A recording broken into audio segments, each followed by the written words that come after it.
오늘은 절대 입상 금지입니다. 어르신, 제발 돌아가세요. 여기서 한 발짝 더 가면 죽습니다. 나는 전직 군단장이다. 이 정도로 무서워할 내가 아니야. 오후 3시쯤 천둥 번개가 시작되었습니다. 하늘이 찢어지는 듯한 번개가 연달아 치더니 귀가 먹을 것 같은 천둥 소리가 산 전체를 뒤흔들었습니다. 그때 갑자기 위에서 우르르르 소리가 들렸습니다. 산사태였습니다. 태식은 재빨리 옆으로 뛰었지만 발을 헛디뎠습니다. 하하하! 비명과 함께 계곡 쪽으로 굴러떨어졌습니다. 차가운 계곡물이 온몸을 덮쳤습니다. 도와줘. 제발 누가 살려줘. 장군은 사라졌고 폭풍우는 멈췄습니다. 구독과 좋아요 눌러주시면 그보다 더 무서운 폭풍이 시작됩니다. 새벽 5시 정태식은 어김없이 눈을 뜹니다. 30년 군 생활의 습관이죠. 하지만 이제는 일어나서 할 일이 없습니다. 72세 전직 군단장. 삼성 장군 계급장을 달고 수만 명의 장병을 지휘하던 그 시절이 벌써 3년 전 일이 되어버렸습니다. 거실로 나와 커피를 내리는 동안 태식은 벽에 걸린 군복 사진을 바라봅니다. 빨간 줄 3개가 선명한 계급장, 가슴에 빼곡히 달린 훈장들. 군인은 명예로 산다. 평생 외쳐왔던 그 구호가 지금은 공허하게 들립니다. 여보, 아침이에요. 아내 정희의 목소리에는 예전의 따스함이 사라졌습니다. 마치 의무적으로 하는 인사 같죠. 식탁에 앉은 태식 앞에 놓인 건 간단한 토스트와 계란 후라이 뿐입니다. 군에서는 부하들이 장군님 하며 달려와 경례를 했는데 집에서는 그저 밥 먹는 늙은 남자일 뿐입니다. 그때 현관문이 열리며 아들 정민이 들어옵니다. 42세 현역 장교인 그는 아버지를 보더니 어색하게 웃었습니다. 아버지, 안녕하세요. 하지만 그 인사 뒤로 보이는 눈빛이 심상치 않습니다. 아버지, 잠깐 얘기 좀 할 수 있을까요? 무슨 일이냐? 태식이 물었습니다. 정민은 잠시 망설이더니 입을 열었습니다. 진명의 이전 문제 말인데요. 세금 문제도 있고 제가 좀 정리해드리면 어떨까 해서요. 결국 재산 이야기입니다. 태식의 얼굴이 굳어졌죠. 내가 왜 그런 걸 신경 써야 하냐? 태식의 목소리에 차가운 기운이 흘렀습니다. 아니에요, 아버지. 그냥 미리 준비해 두시는 게 좋을 것 같아서. 정민의 변명은 더욱 어색했습니다. 그 순간 태식은 깨달았습니다. 자식들도 결국 자신의 유산에만 관심이 있다는 것을 말이죠. 오후에는 딸 정미가 찾아왔습니다. 아빠 어떻게 지내세요? 겉으로는 다정해 보이지만 곧이어 나온 말이 본심을 드러냈습니다. 아빠 연금 얼마나 받으시는지 알 수 있을까요? 가계부 정리 좀 해드릴게요. 39살 딸마저 부모의 경제 상황을 파악하려 드는 겁니다. 너희들은 왜 다 돈 이야기만 하냐? 태식이 버럭 소리쳤습니다. 정민은 당황하며 말했죠. 아빠, 왜 그러세요? 저는 그냥 도와드리려는 건데. 하지만 태식은 이미 마음의 문을 닫아버렸습니다. 자식들마저 자신을 돈으로만 보고 있다는 사실이 너무나 서글펐거든요. 저녁 식사 시간이 되었지만 가족들의 대화는 여전히 형식적입니다. 오늘 뭐 하셨어요? 그냥 집에 있었다. 건강은 괜찮으세요? 괜찮다. 이런 무의미한 주고받음만 반복될 뿐입니다. 태식은 군 시절 부하들과 함께했던 저녁 식사가 그리워졌습니다. 그때는 적어도 진심 어린 대화가 있었거든요. 아내 정희는 식사 내내 말이 없었습니다. 가끔 태식을 바라보는 눈빛이 묘하게 차갑게 느껴졌죠. 여보, 요즘 산 좀 다닐 생각 없으세요? 갑작스러운 제안이었습니다. 갑자기 왜? 그냥 집에만 계시니까 답답해 보여서요. 태식은 아내의 말에 의외라는 생각이 들었습니다. 그동안 외출을 꺼리던 정희가 오히려 산행을 권하다니요. 설악산 어때요? 예전에 자주 가셨잖아요.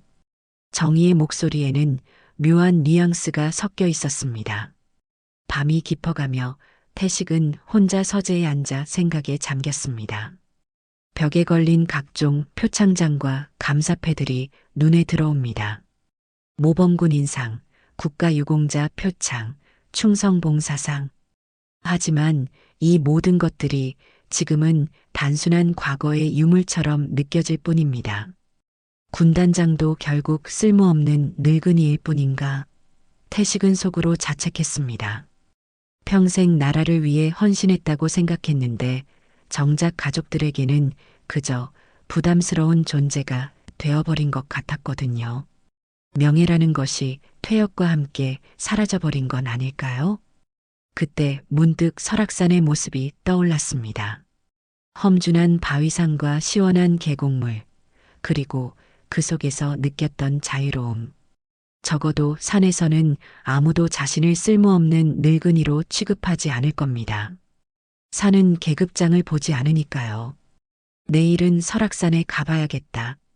태식은 마음속으로 다짐했습니다. 하지만 그는 아직 모르고 있었습니다. 그 산행이 자신의 운명을 완전히 바꿔놓을 거라는 것을, 그리고 가족들의 진짜 얼굴을 보게 될 거라는 것을 말입니다. 다음 날 아침, 태식은 평소보다 일찍 일어나 등산용품을 챙기기 시작했습니다. 하지만 텔레비전에서 나오는 기상예보가 심상치 않았습니다. 강원도 전 지역에 호우특보가 발령되었습니다. 특히 설악산 일대는 시간당 100mm 이상의 폭우가 예상되며 산사태와 계곡 범람 위험이 매우 높습니다. 기상캐스터의 목소리는 긴장감으로 가득했습니다. 산간 지역 주민들은 안전한 곳으로 대피해 주시기 바랍니다. 등산객들은 절대로 산에 오르지 마시기 바랍니다. 하지만 태식은 개의치 않았습니다. 군인 시절 더 험한 날씨도 견뎌냈거든요. 여보, 뉴스 보셨죠? 오늘 산에 가시면 정말 위험할 것 같은데요. 정희가 걱정스러운 표정으로 말했습니다. 그런데 이상했습니다. 평소 태식의 외출을 꺼리던 정희가 오늘따라 유독 산행에 대해서만 걱정하고 있었거든요. 괜찮다. 이 정도 비로 무슨 일이 생기겠어. 태식이 무뚝뚝하게 대답했습니다. 그러자 정희는 잠깐 망설이더니 평생 들어본 적 없는 이상한 말을 했습니다. 여보, 혹시라도 산에서 무슨 일이 생기면 우리 애들한테 미안하다고 전해주세요. 그리고 정희의 목소리가 떨렸습니다. 제가 좋은 아내 못 되어서 죄송하다고도요.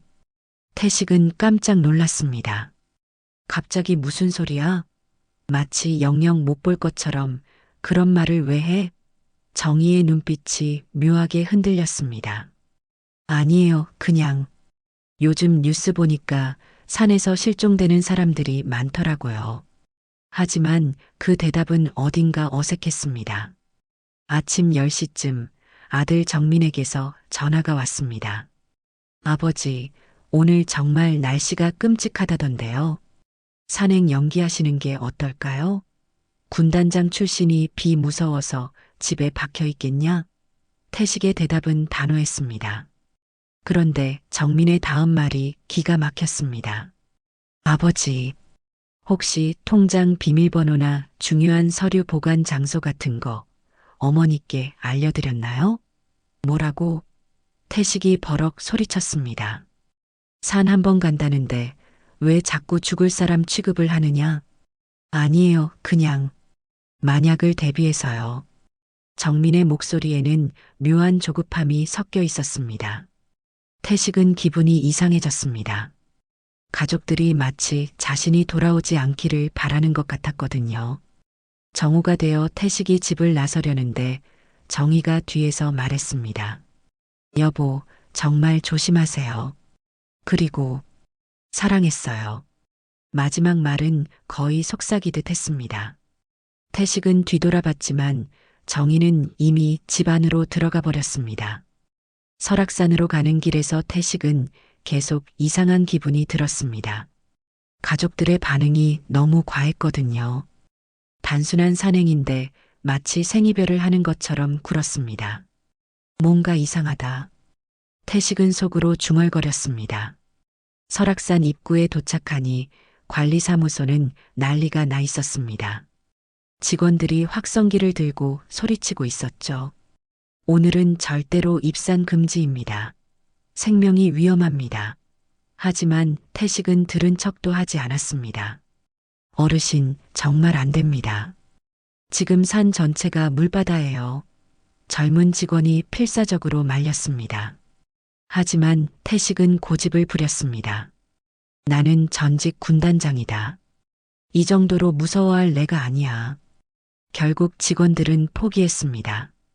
오후 1시경부터 본격적인 폭우가 시작되었습니다. 하늘이 무너지는 것 같은 빗줄기였죠. 태식은 우비를 입고 산길을 오르기 시작했지만 발걸음마다 물이 철벅거렸습니다. 평소 맑았던 계곡은 이미 갈색 탕류로 변해 있었습니다. 이런 날씨에 왜 나왔을까? 태식은 후회가 들기 시작했습니다. 하지만 이미 너무 멀리 온 상태였죠. 되돌아가기에는 길이 너무 위험해져 있었습니다. 산길 곳곳에서 흙과 돌들이 무너져 내리고 있었거든요. 오후 3시쯤 천둥 번개가 시작되었습니다. 하늘이 찢어지는 듯한 번개가 연달아 치더니 귀가 먹을 것 같은 천둥 소리가 산 전체를 뒤흔들었습니다. 태식은 큰 바위 아래에서 비를 피하며 떨고 있었습니다. 그때 갑자기 위에서 우르르르 소리가 들렸습니다. 산사태였습니다. 거대한 바위와 흙더미가 쏟아져 내려오고 있었죠. 태식은 재빨리 옆으로 뛰었지만 발을 헛디뎠습니다. 비명과 함께 계곡 쪽으로 굴러떨어졌습니다. 차가운 계곡물이 온몸을 덮쳤습니다. 물살은 상상을 초월할 정도로 거셌죠. 태식은 필사적으로 바위를 잡으려 했지만 미끄러운 이끼 때문에 손이 계속 미끄러졌습니다. 도와줘. 목이 터져라 소리쳤지만 폭우와 천둥 소리에 묻혀버렸습니다. 물살에 휩쓸려 내려가면서 태식의 머릿속에는 이상한 생각들이 스쳐갔습니다. 아침에 정희가 한 말들, 정민의 이상한 질문들. 혹시 이들이 내가 돌아오지 않기를 바라는 건 아닐까? 하지만 그런 생각을 할 겨를도 없이 의식이 흐려져 갔습니다. 그날 밤 정희는 창가에 서서 밖을 내다보고 있었습니다. 폭우는 여전히 계속되고 있었죠. 하지만 그 표정에는 걱정보다는 묘한 기대감이 서려 있었습니다. 이 정도 비면 정희는 속으로 중얼거렸습니다. 한밤중이 지나서야 비가 그쳤습니다. 하지만 태식은 돌아오지 않았습니다. 설악산은 완전히 다른 모습으로 변해 있었죠. 곳곳에 산사태가 일어났고 계곡들은 모두 흙탕물로 뒤덮여 있었습니다. 다음 날 아침 정희는 평소보다 늦게 일어났습니다. 시계를 보니 9시가 넘어 있었죠. 태식이 아직 돌아오지 않았다는 사실을 확인한 정희의 얼굴에는 복잡한 감정이 스쳐갔습니다.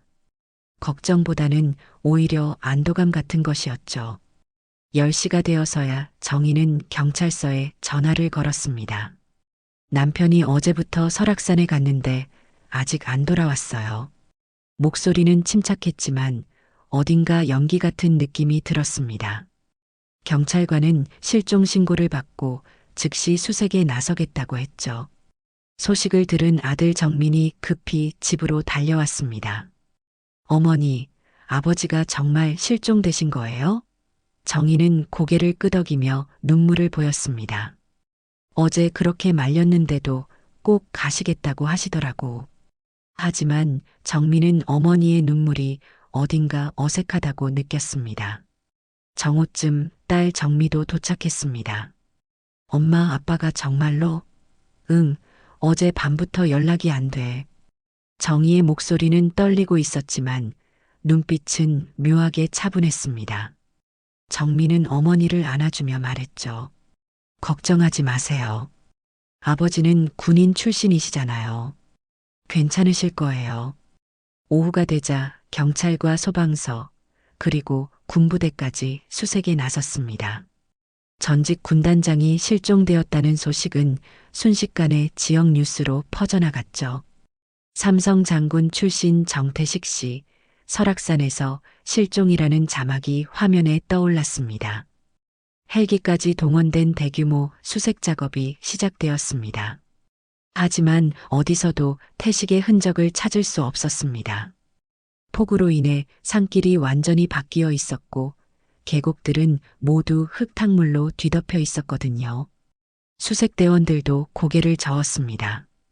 이런 날씨에 혼자 산에 올랐다니. 저녁 무렵 기자들이 정인의 집 앞으로 몰려들었습니다. 실종자 부인이십니다. 한 말씀 부탁드려도 될까요? 정인은 검은 옷을 입고 나와서 카메라 앞에 섰습니다. 우리 장군님을 제발 찾아주세요. 눈물을 흘리며 간절하게 호소하는 모습이었죠. 하지만 마을 사람들의 반응은 달랐습니다. 저 부인이 왜 저렇게 침착해? 평소에 남편한테 그렇게 차갑게 굴더니 진짜 걱정되면 저렇게 카메라 앞에 나올 수 있을까? 수군거리는 소리들이 여기저기서 들려왔습니다. 그날 밤 정민은 잠을 이룰 수 없었습니다.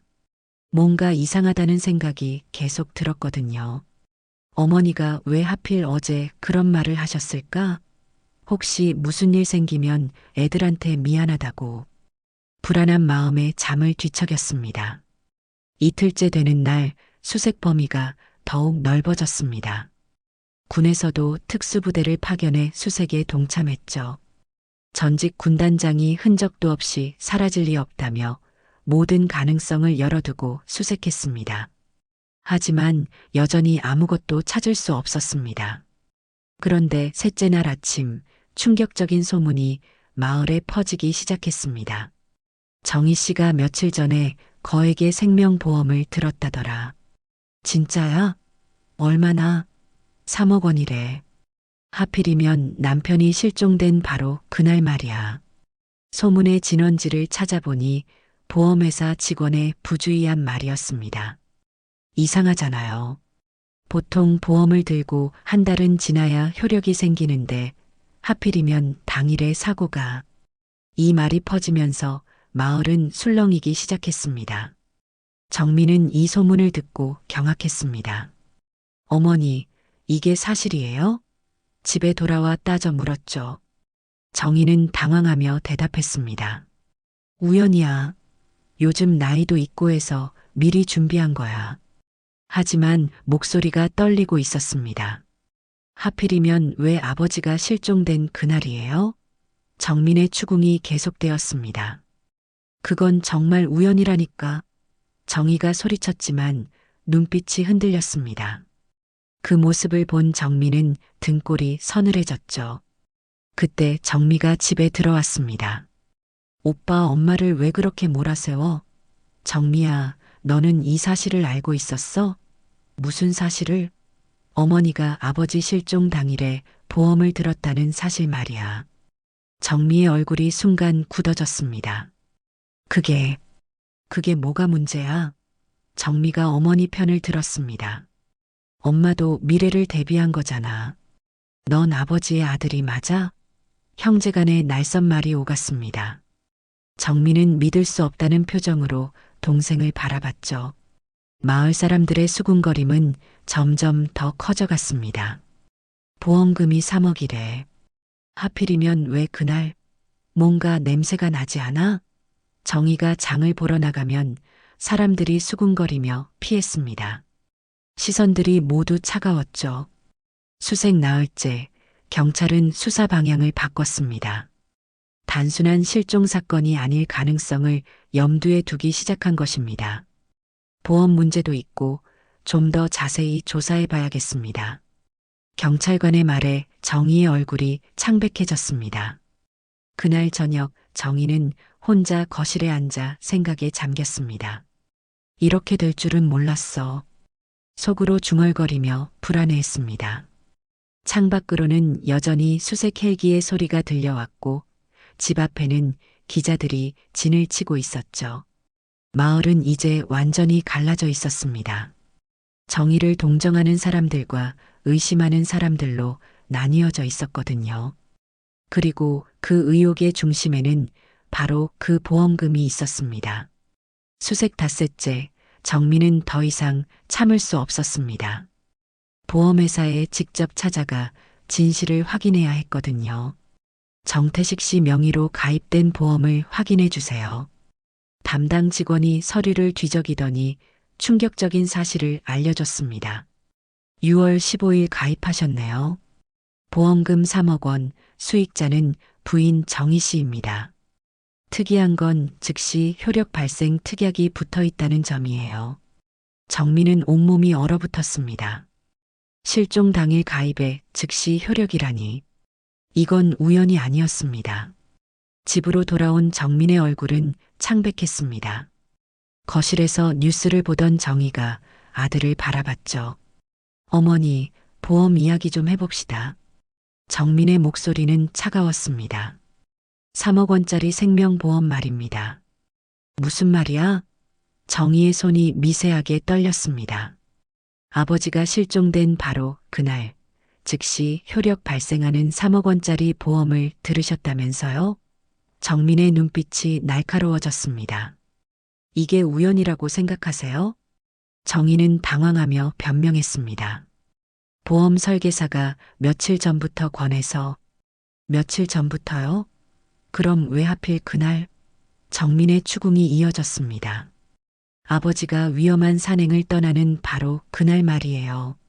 그때 현관문이 열리며 정미가 들어왔습니다. 뭔 소리가 이렇게 커? 상황을 파악한 정민은 즉시 어머니 편을 들었습니다. 오빠, 또 엄마 괴롭히는 거야? 엄마가 미래를 대비한 게 잘못이야? 당일 가입이라고. 정민이 소리쳤습니다. 너는 이게 정상적으로 보여? 정미가 맞받아쳤습니다. 우연일 수도 있잖아. 오빠는 왜 맨날 의심부터 해? 정미야, 너는 엄마가 아버지한테 어떻게 했는지 정말 모르겠어? 정민의 목소리는 절망적이었습니다. 그리고 아버지가 산에 가기 전에 한 말. 애들한테 미안하다고 해달라는 말이 정상적인 인사말 같아? 정희가 더 이상 견딜 수 없어서 소리쳤습니다. 그만해. 나는 남편을 사랑했어. 하지만 그 말은 공허했죠. 정민이 냉소적으로 웃었습니다. 사랑했다고요? 그럼 왜 아버지를 그렇게 냉대하셨어요? 넌 아무것도 몰라. 정희가 울먹이며 터뜨렸습니다. 군단장 아내로 사는 게 얼마나 힘든지. 격식, 체면, 사람들 시선. 나는 그저 정태식의 부속품이었어. 나는 자유로워지고 싶었을 뿐이야. 순간 진심이 터져나온 것입니다. 정민은 충격을 받았습니다. 그래서 아버지를 죽게 내버려둔 거예요? 죽게 내버려뒀다니.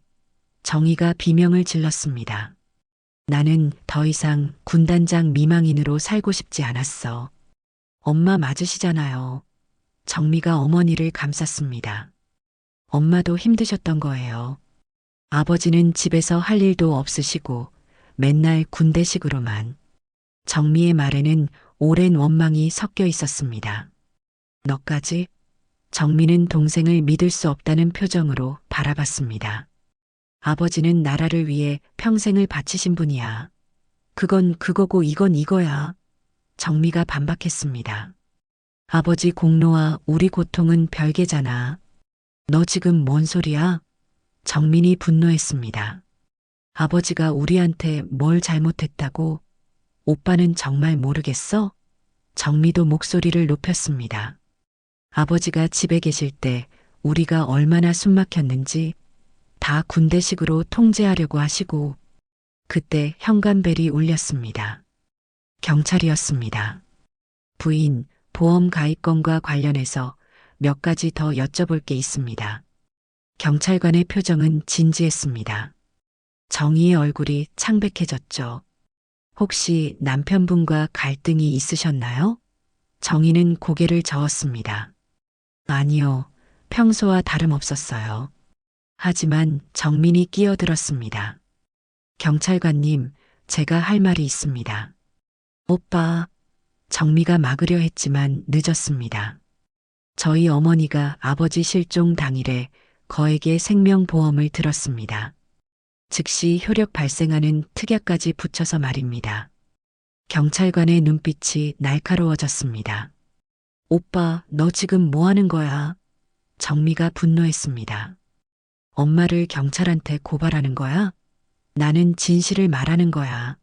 정민도 지지 않았습니다. 아버지에게 무슨 일이 일어났는지 알아야 해. 정희는 아들을 원망하는 눈빛으로 바라봤습니다. 내가 어떻게 엄마를...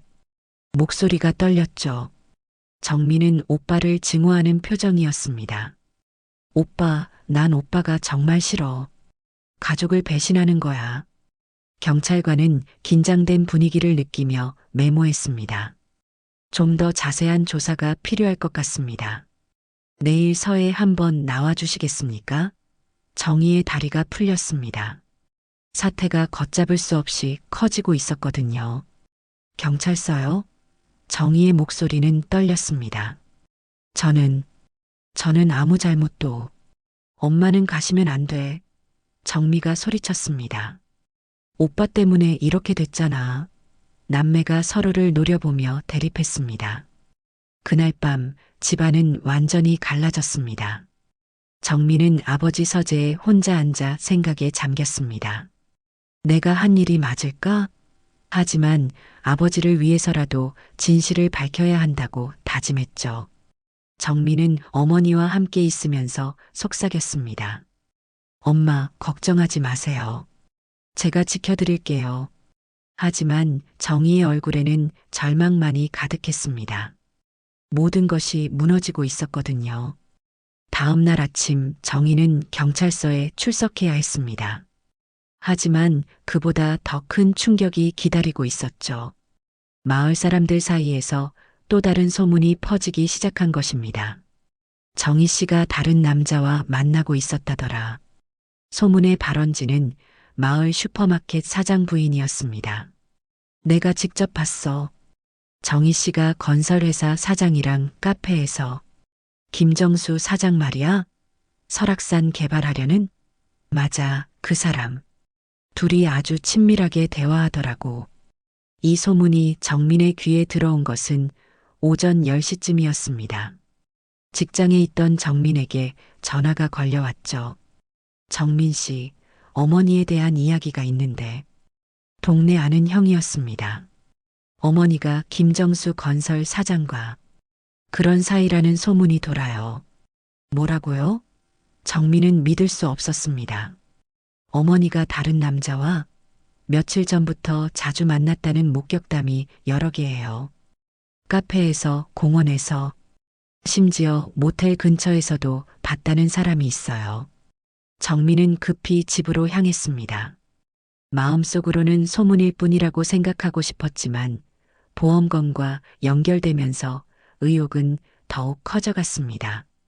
설마 어머니가 정말로... 집에 도착하니 정미가 혼자 있었습니다. 엄마는? 경찰서 갔어. 오빠 때문에. 정미의 목소리는 차가웠습니다. 정미는 동생에게 소문에 대해 물어봤죠. 정미야, 엄마가 다른 남자와 만났다는 소문 들었어? 정미의 얼굴이 순간 굳어졌습니다. 무슨 소리야? 하지만 그 반응이 너무 어색했습니다. 너 뭔가 알고 있는 거지? 정민이 추궁했습니다. 김정수 건설 사장 말이야. 나는 몰라. 정미가 시선을 피했습니다. 하지만 정민은 이미 확신했죠. 동생이 뭔가 숨기고 있다는 것을 말입니다.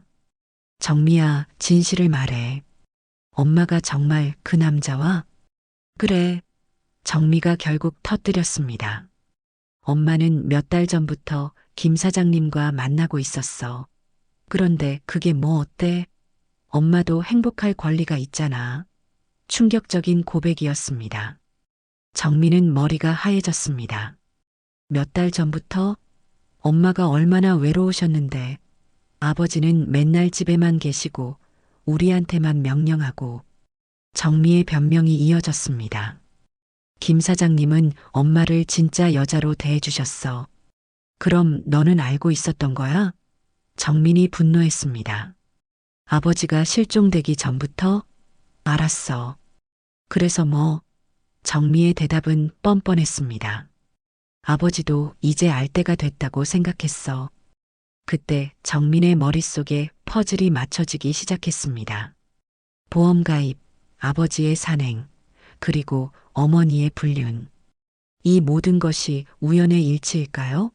정미야, 혹시 김정수가 설악산 개발 사업을 하고 있다는 거 알고 있어? 그건 왜? 정미가 경계심을 드러냈습니다. 아버지 땅도 그 개발 구역에 포함되어 있어. 정민의 말에 정미의 얼굴이 창백해졌습니다. 그래서 뭐라는 거야? 아버지가 살아계시면 땅을 팔지 않을 거야. 하지만 아버지가 없으면? 정민의 추리가 이어졌습니다. 어머니는 김정수와 재혼하고 땅도 팔고 보험금도 받고 완벽한 계획이지. 오빠, 너 지금 엄마를 살인자로 몰아가는 거야? 정미가 소리쳤습니다. 하지만 그 목소리에는 확신이 없었습니다. 엄마가 그런 분이 아니야. 오후에 정희가 경찰서에서 돌아왔습니다. 얼굴이 완전히 망가져 있었죠. 어떻게 됐어요? 정미가 물었습니다. 내일 다시 나오라고 했어. 변호사를 준비하라고도 했고. 정민이 어머니 앞에 섰습니다. 어머니, 김정수와의 관계에 대해서 말씀해 주세요. 정희의 얼굴이 순간 굳어졌습니다. 누가 그런 말을? 마을 사람들이 다 알고 있어요. 어머니가 몇 달 전부터 그 사람과 만나고 있다는 것을. 정민의 목소리는 차가웠습니다. 그리고 그 사람이 설악산 개발 사업을 한다는 것도요. 정희는 더 이상 숨길 수 없다는 것을 깨달았습니다. 그래, 맞아. 나는 정수를 사랑해. 충격적인 고백이었죠. 하지만 그것과 남편 실종은 별개야. 별개라고요? 정민이 웃었습니다. 아버지 땅도 개발 구역에 포함되어 있고 아버지가 실종된 당일에 보험까지 들고. 이게 다 우연이라고요? 나는 그냥 사랑했을 뿐이야. 정희가 울먹였습니다. 정수는 나를 여자로 봐줬어. 정태식의 부인이 아니라 정희라는 여자로. 하지만 그 변명은 설득력이 없었습니다. 엄마, 그럼 아버지한테는 왜 아무 말도 안 하셨어요? 정민의 질문에 정희는 대답할 수 없었습니다. 이혼하고 싶었으면 당당하게 말씀하시지. 왜 이런 식으로? 그때 정미가 끼어들었습니다. 오빠, 그만해. 엄마가 얼마나 힘들었는지 알면서. 너는 공범이야. 정민이 동생을 노려봤습니다. 엄마의 불륜을 알고도 아버지한테 말하지 않았으니까. 나는 엄마 편이야. 정미가 소리쳤습니다. 아버지보다는 엄마가 더 소중해. 가족이 완전히 갈라진 순간이었죠. 정민은 혼자가 되었고 정희와 정민은 한편이 되었습니다. 그날 저녁 마을에는 더 큰 소문이 퍼졌습니다. 정희 씨가 경찰 조사받았다더라. 김정수랑의 일도 들통났고 이제 살인 혐의로 조사받는 거 아니야? 정희는 절망에 빠져 있었습니다. 모든 것이 밝혀지고 있었거든요. 보험, 불륜, 그리고 아직 드러나지 않은 더 큰 비밀까지. 정민은 아버지 사진을 보며 다짐했습니다. 아버지, 끝까지 진실을 밝혀내겠습니다. 수색 일주일째, 경찰과 소방서는 수색 범위를 계곡 하류까지 넓혔습니다.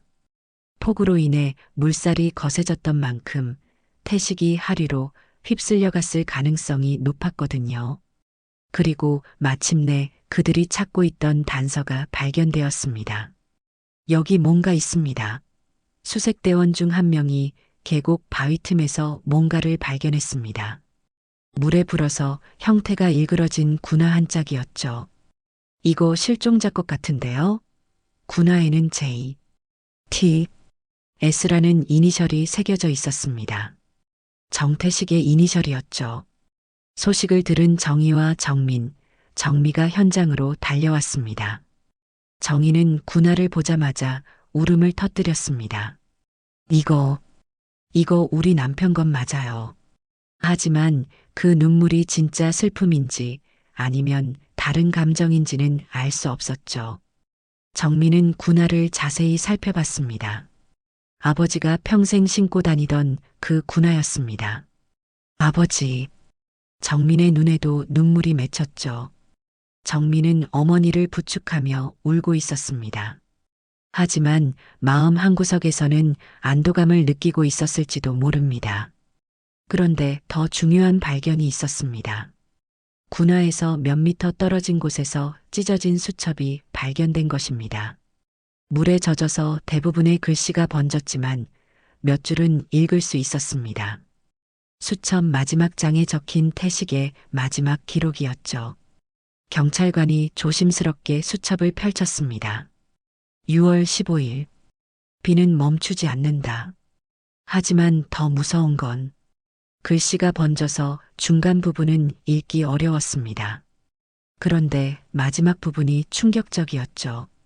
나를 삼키는 건 산이 아니라 내 곁의 사람들이다. 정민은 그 글을 듣자마자 온몸이 떨렸습니다. 아버지가 뭔가를 알고 계셨구나. 반면 정희의 얼굴은 창백해졌습니다.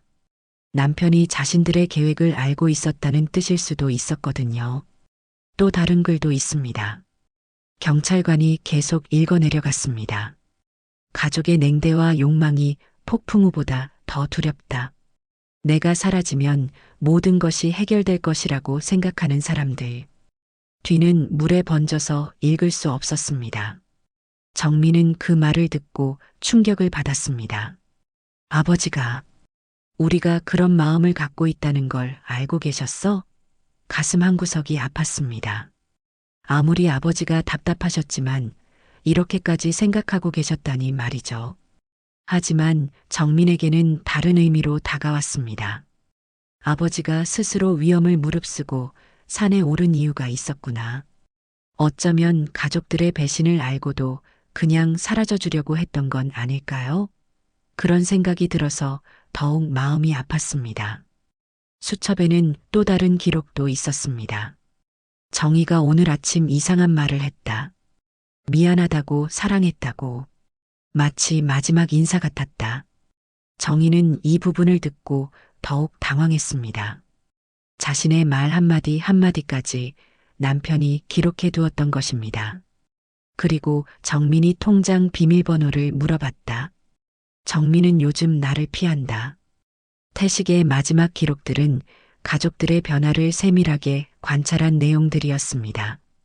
모든 것이 연결되어 있다.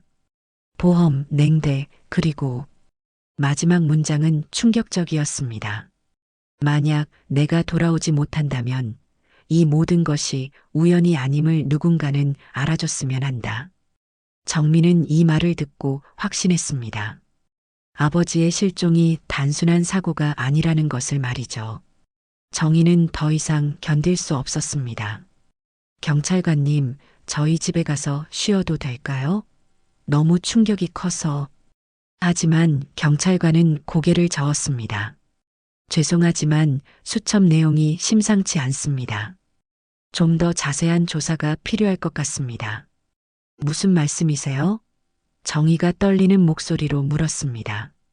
실종자가 가족들의 배신을 의심하고 있었다는 내용들이 적혀 있습니다. 특히 보험과 관련된 언급들이 있어서 말이죠. 경찰관의 말에 정희는 다리가 풀렸습니다. 정민은 수첩을 더 자세히 보고 싶다고 요청했습니다. 이건 아버지의 마지막 메시지입니다. 제가 꼼꼼히 살펴봐야 해요. 경찰관은 증거품이라서 직접 만질 수는 없지만 읽어주겠다고 했습니다. 6월 14일 정희가 김정수와 통화하는 것을 들었다. 내일 일이 끝나면 자유로워진다는 말을. 이 부분을 듣는 순간 정희는 완전히 무너졌습니다. 남편이 자신의 불륜까지 알고 있었던 것입니다. 엄마. 정미가 어머니를 부축했지만 이제는 자신도 혼란스러웠습니다. 아버지가 모든 것을 알고 계셨다면 정말로 스스로 위험을 무릅쓰고 산에 오른 것일까요? 아니면 다른 이유가 있었을까요? 경찰관이 계속 읽어나갔습니다. 김정수가 우리 땅을 노리고 있다는 것도 안다. 하지만 나는 그 땅을 절대 팔지 않을 것이다. 그것은 우리 조상들이 남겨준 소중한 유산이니까. 이 말을 들은 정민은 아버지의 의지를 더욱 확실히 알게 되었습니다. 마지막 부분입니다. 경찰관이 신중하게 말했습니다. 만약 내가 이 산에서 죽는다면 그것은 사고가 아니다. 누군가의 계획된 음모다. 진실을 밝혀달라. 이 문장은 모든 사람을 충격에 빠뜨렸습니다. 정민은 눈물을 흘리며 다짐했습니다. 아버지, 끝까지 진실을 밝혀내겠습니다. 아버지의 마지막 유언을 헛되게 하지 않겠습니다. 반면 정희와 정민은 절망에 빠져 있었습니다. 모든 비밀이 수첩 속에 기록되어 있었거든요. 그날 저녁 수첩의 내용이 지역 뉴스로 보도되었습니다. 실종된 전직 군단장의 수첩에서 충격적인 내용 발견이라는 제목으로 말이죠. 이제 온 마을 사람들이 태식의 마지막 메시지를 알게 되었습니다. 수첩 발견 소식이 뉴스로 보도된 후 마을은 완전히 뒤집혔습니다. 정말로 계획된 일이었구나. 부인이 남편을 죽인 거야. 보험금 타려고 그런 거지 뭐. 사람들의 수군거림은 이제 확신에 찬 비난으로 바뀌었습니다. 정민은 더 이상 참을 수 없었습니다. 아버지의 마지막 메시지를 본 후로는 모든 것이 명확해졌거든요. 그날 밤 정민은 어머니와 정미가 있는 거실로 들어갔습니다. 마지막 대결을 위해서였죠. 어머니. 정민의 목소리는 차가웠지만 단호했습니다. 이제 모든 걸 다 아시죠? 아버지가 수첩에 뭘 써놓으셨는지 말이에요. 정희는 소파에 앉아 고개를 푹 숙이고 있었습니다. 더 이상 변명할 여지가 없었거든요. 오빠, 그만해. 정미가 나섰습니다. 엄마가 지금 얼마나 힘든지 모르겠어? 하지만 정민은 물러서지 않았습니다. 힘들다고? 아버지는 어떠셨을까? 가족들이 자신을 배신하고 있다는 걸 알면서도 아무 말 안 하시고 정민이 어머니 앞에 무릎을 꿇고 앉았습니다. 어머니, 단 한 번만 솔직하게 말씀해 주세요. 아버지를 사랑했습니까? 정말로 사랑했습니까? 정희는 여전히 고개를 들지 못했습니다. 아니면 그냥 계급장과 연금, 그리고 재산만 사랑했던 건가요? 정민의 질문은 예리했습니다. 정희의 어깨가 떨리기 시작했죠. 아버지는 평생을 나라를 위해 바치셨어요. 그런 분이 이런 대우를 받아야 했나요? 정미가 끼어들었습니다. 오빠, 넌 정말 모르는구나. 엄마가 군단장 부인으로 살면서 얼마나 많은 걸 포기했는지. 포기했다고?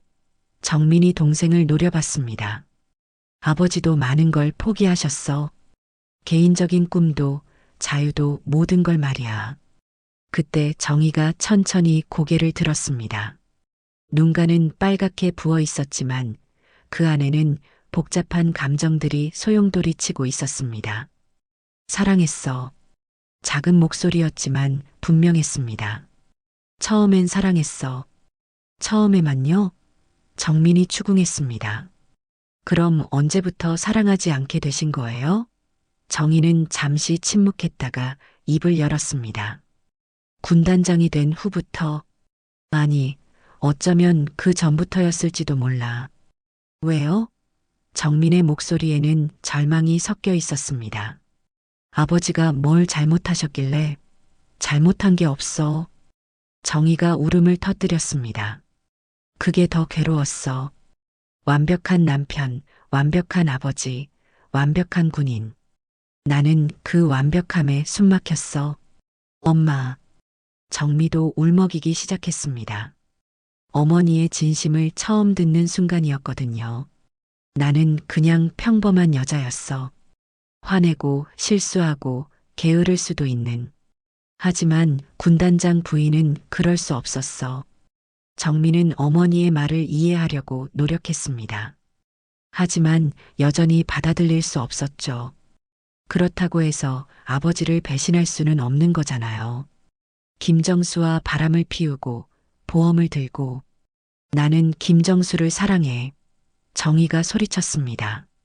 그 사람은 나를 정희라는 여자로 봐줬어. 군단장의 부인이 아니라 순간 나온 진심이었습니다. 정민은 충격을 받았죠. 그래서 아버지를 죽음으로 내몰았다는 거예요? 정민의 목소리는 떨렸습니다. 아니야. 정희가 절규했습니다. 나는 그냥 자유로워지고 싶었을 뿐이야. 남편이 죽기를 바란 게 아니야. 하지만 결과는 같잖아요. 정민이 일어서며 소리쳤습니다. 아버지는 모든 걸 알고 계셨어요. 어머니의 불륜도, 보험도, 심지어 김정수의 속셈도. 정희는 더 이상 대답할 수 없었습니다. 정미가 오빠를 말렸습니다. 오빠 그만해. 엄마도 충분히 고통받고 계셔. 고통받고 계시다고? 정민이 냉소했습니다. 아버지는 어떨까? 폭풍우 속에서 혼자 죽어가면서 뭘 생각하셨을까? 그때 정희가 무너져 내렸습니다. 미안해. 정말 미안해. 바닥에 주저앉으며 울었습니다. 나는 나쁜 여자야. 남편을 배신하고 아이들까지 속이고 진짜 후회가 쏟아져 나왔습니다. 엄마. 정미가 어머니를 안았습니다. 엄마는 나쁜 사람이 아니에요. 그냥 불행했던 거예요. 하지만 정미는 여전히 차가웠습니다. 불행하다고 해서 다른 사람을 불행하게 만들 권리는 없어요. 그럼 어떻게 하라는 거야? 정미가 오빠에게 따졌습니다. 엄마가 평생 참고만 살아야 했다는 거야? 당당하게 이혼하면 됐잖아. 정민이 대답했습니다. 이런 식으로 배신할 게 아니라. 정희가 고개를 들었습니다. 이혼? 군단장 부인이 이혼하면 어떻게 될지 알아? 목소리는 쓰라렸습니다. 사회적으로 매장당해. 나는 그럴 용기가 없었어. 그래서 이런 식으로. 정민의 목소리는 실망으로 가득했습니다. 아버지가 스스로 사라져 주기를 바랐던 거예요? 정희는 대답할 수 없었습니다. 사실이었거든요. 순간 정미가 비명을 질렀습니다. 엄마, 어떻게 그럴 수가 있어? 이제야 모든 진실을 깨달은 것입니다. 아버지를 정말로? 정미의 목소리는 절망으로 떨렸습니다. 집안은 완전한 침묵에 빠졌습니다. 정희는 바닥에 주저앉아 울고 있었고 정민은 충격에 빠져 있었습니다. 정민만이 서 있었죠. 아버지, 속으로 중얼거렸습니다. 이제 알겠습니다. 왜 그 폭풍우 속으로 들어가셨는지. 그때 현관에서 소음이 들렸습니다. 기자들과 마을 사람들이 몰려온 것입니다. 정희 씨 나와보세요. 진실을 말해보세요. 외부에서는 소란이 일어나고 있었지만 집안에서는 한 가족이 완전히 무너지고 있었습니다. 정민은 아버지의 사진을 바라보며 다짐했습니다. 아버지의 명예만큼은 제가 지켜내겠습니다. 끝까지요. 하지만 이미 모든 것이 너무 늦어버렸습니다. 그 밤 집 밖에서는 기자들과 마을 사람들의 소란이 계속되었습니다. 정희 씨, 남편 살해 혐의에 대해 어떻게 생각하십니까? 보험 사기는 처음부터 계획된 일이었습니까? 플래시가 번쩍이며 창문을 통해 들어왔습니다. 정희는 더 이상 견딜 수 없었습니다. 경찰서에서의 조사, 마을 사람들의 시선, 그리고 무엇보다 아들의 차가운 눈빛까지. 나는 정말로 남편을 죽이려고 한 게 아니었어. 혼잣말처럼 중얼거렸습니다. 다음 날 아침 정희는 결국 경찰서에 자진 출석했습니다. 더 이상 숨길 것도 변명할 것도 없었거든요. 저는 모든 것을 자백하겠습니다. 경찰관 앞에서 떨리는 목소리로 말했습니다. 남편과의 갈등이 있었습니다. 그리고 김정수 씨와의 관계도 사실입니다. 정희의 고백이 시작되었습니다. 하지만 남편을 직접 해치려고 한 것은 아닙니다. 그냥 사라져 주기를 바랐을 뿐입니다. 경찰관은 차분하게 조서를 받았습니다. 그럼 보험 가입은 어떻게 설명하시겠습니까? 그건 만약을 대비해서였습니다. 정말로 사고가 날 수도 있다고 생각했거든요. 정희의 변명은 설득력이 없었습니다. 부인, 이것은 매우 심각한 문제입니다. 경찰관의 목소리는 엄중했습니다. 고의적 살인은 아니더라도 방조죄나 보험 사기 등 여러 혐의가 있습니다. 정희는 고개를 푹 숙였습니다. 한편 집에서는 정민이 혼자 아버지의 유품을 정리하고 있었습니다. 군복, 훈장, 표창장들. 아버지가 평생에 걸쳐 쌓아온 명예의 증거들이었죠. 아버지, 이렇게 끝날 수는 없어요. 눈물을 흘리며 다짐했습니다. 정민은 어머니를 따라 경찰서에 갔다가 돌아온 후 방에만 틀어박혀 있었습니다. 모든 진실을 알게 된 충격이 너무 컸거든요. 내가 아버지를 배신했구나. 자책하며 울고 있었습니다. 며칠 후 정희에 대한 수사 결과가 발표되었습니다. 직접적인 살인 증거는 없었지만 보험 사기와 남편 실종에 대한 방조 혐의로 기소되었습니다. 지역 뉴스는 연일 이 사건을 다뤘죠. 전직 군단장 실종 사건, 부인 기소, 김정수도 함께 조사를 받았습니다. 설악산 개발 사업과 관련된 토지 매입 과정에서 불법적인 부분들이 드러났거든요. 정희 씨와의 관계를 이용해 토지를 헐값에 사려고 했다는 혐의였습니다. 마을 사람들의 반응은 냉랭했습니다. 역시 그럴 줄 알았어. 돈 때문에 남편까지 버렸구나. 우리 마을 망신이야. 정희 가족에 대한 시선은 완전히 달라졌습니다. 하지만 놀라운 일이 일어났습니다. 군 관련 단체들에서 태식의 명예 회복을 위한 움직임이 시작된 것입니다. 정태식 장군은 국가에 헌신한 분입니다. 개인적인 불행과 공적인 업적은 별개입니다. 전후회에서 성명을 발표했습니다. 국방부에서도 공식 입장을 발표했습니다. 정태식 장군의 군 복무 기록과 공헌을 재검토한 결과 국가유공자로서의 예우를 지속하기로 했습니다. 아버지의 명예가 서서히 회복되기 시작했습니다. 정민은 이런 움직임들을 보며 희망을 품었습니다. 아버지의 명예는 가족이 더럽혔지만 나라가 지켜주는구나. 태식의 수첩과 군화는 국가기록원에 기증되었습니다. 베트남 전쟁 참전 용사의 유물로서 보존하기 위해서였죠. 마을에서는 매년 장마철이 되면 태식을 기리는 작은 위령제를 열기로 했습니다. 개인적인 불행은 있었지만 나라를 위해 헌신한 분입니다. 이장의 제안으로 시작된 일이었습니다.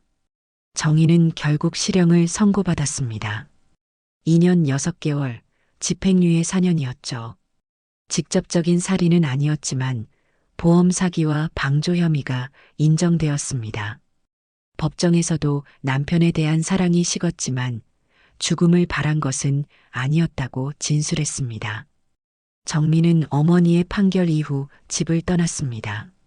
다른 지역으로 이사하면서 새로운 삶을 시작하려고 했죠. 오빠 미안해. 나도 아버지를 배신했어. 마지막 인사를 하며 눈물을 흘렸습니다. 정민은 혼자 남았습니다. 하지만 그는 포기하지 않았습니다. 아버지의 이야기를 책으로 써서 출간했습니다. 폭풍우 속의 장군이라는 제목으로요. 한 사람의 군인이 어떻게 가족의 배신 속에서도 명예를 지키려 했는지를 담았습니다. 책은 베스트셀러가 되었습니다. 많은 사람들이 태식의 이야기에 감동했거든요. 진짜 용기는 전장에서만 발휘되는 게 아니구나. 가족에게 배신당해도 원망하지 않는 그 마음이. 독자들의 후기가 이어졌습니다. 1년 후 설악산에는 정태식을 기리는 작은 비석이 세워졌습니다. 국가를 위해 헌신하고 가족을 끝까지 사랑한 군인 정태식 장군을 기리며라는 글귀가 새겨져 있었습니다. 정민은 매년 아버지 기일이면 그 비석 앞에서 보고합니다. 아버지, 아버지의 명예는 제가 지켜냈습니다. 비록 늦었지만 이제 많은 사람들이 아버지의 진짜 모습을 알고 있어요. 그리고 그때마다 다짐합니다. 군인은 명예로 산다는 아버지의 말씀 잊지 않겠습니다. 바람이 불 때마다 아버지의 목소리가 들리는 것 같았습니다. 고맙다 아들아. 설악산 위로 번개가 칠 때마다 사람들은 그 장군을 기억합니다. 폭풍우 속에서 사라졌지만 그 명예만큼은 영원히 살아남은 한 사람의 이야기를 말입니다. 폭풍우보다 무서운 것은 가족의 배신이었습니다. 하지만 정태식 장군의 명예는 죽음 너머에서도 빛났고 정민의 효심은 아버지의 이름을 되살렸습니다. 우리 모두 언젠가는 떠나지만 어떤 모습으로 기억될지는 지금의 선택에 달려 있습니다. 이 깊은 울림이 좋으셨다면 구독과 좋아요로 함께 해주세요.